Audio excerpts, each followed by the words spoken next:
Hello all, welcome to బుజ్జీస్ world. ఈరోజు మనం గోంగూర red chilli పికిల్ని ఎలా చేయాలో చూద్దాం.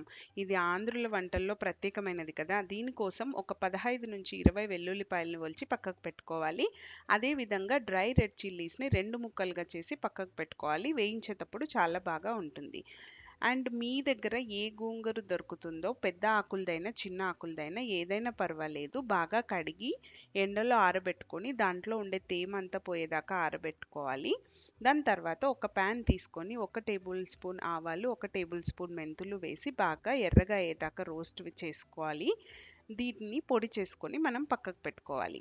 ఒక ప్యాన్లో ఆయిల్ తీసుకొని మనం ఆల్రెడీ తీసి పెట్టుకున్న డ్రై రెడ్ చిల్లీస్ని ఇందులో వేసి ఆయిల్ కోట్ చేసిన తర్వాత ఒలిచి పెట్టుకున్న వెల్లుల్లిపాయల రెబ్బల్ని ఇందులో వేసి ఒక నిమ్మకాయ సైజ్ అంత చింతపండుని ఇందులోకి వేసి బాగా కలుపుకొని రోస్ట్ చేసుకోవాలండి. అండ్ ఎండుమిరపకాయలు ఎప్పుడైతే మనకు కలర్ చేంజ్ అవ్వడం స్టార్ట్ అవుతుందో అప్పుడు ఈ మిక్చర్ని అంతా తీసి పక్కకు పెట్టుకొని పూర్తిగా చల్లారనివ్వాలి.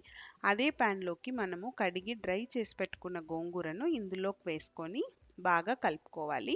ఫస్ట్లో గోంగూర ఎక్కువ ఉన్నా కూడా వేడి అయ్యే కొద్దీ అది సైజు తగ్గిపోతుంది. సో గోంగూరలో ఉండే జిగురంతా మనకు పోయేదాకా మనం బాగా ఫ్రై చేసుకోవాలి. గోంగూరలో ఉండే నీరు కూడా దీంతో పాటు మొత్తం వెళ్ళిపోతుంది.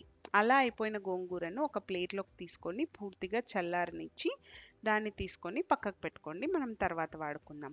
ఆల్రెడీ మనకు రోస్ట్ చేసుకున్న డ్రై చిల్లీస్ ప్లస్ వెల్లుల్లిపాయలు మళ్ళీ చింతపండు దీనిని మనము కోర్స్గా గ్రైండ్ చేసుకోవాలి. నేను ఇక్కడ చూపిస్తున్నాను కదా, ఈ టెక్స్చర్ వస్తే సరిపోతుంది. ఇందులోకే మనము చల్లార్చుకున్న గోంగూరను కూడా ఆకుల్ని ఇందులోకి వేసి బరకగా గ్రైండ్ చేసుకోవాలి. మనం ఆవాలు మెంతుల పొడి దంచి పెట్టుకున్నాం కదా, వాటిని వేసి ప్లస్ రుచికి సరిపడినంత ఉప్పు వేసి మనము కోర్స్గా గ్రైండ్ చేసుకోవాలి. ఆకులు ఉంటేనే గోంగూర పికిల్ చాలా బాగుంటుంది.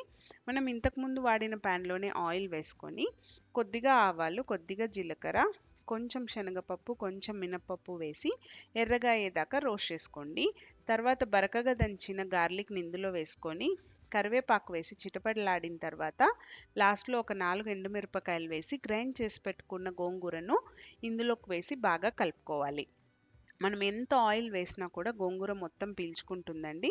మనం ఫ్రై చేస్తూ ఉంటే కొద్దిసేపటి తర్వాత ఆయిల్ మనకు రిలీజ్ అయిపోతుంది. అప్పుడు మన గోంగూర పికిల్ తయారైపోయినట్టు లెక్క. అంతేనండి, ఎంతో ఈజీగా ఉండే ఈ గోంగూర పికిల్ అన్నంలోకైనా, చపాతీస్లోకైనా, రోటీస్లోకైనా సూపర్గా ఉంటుంది.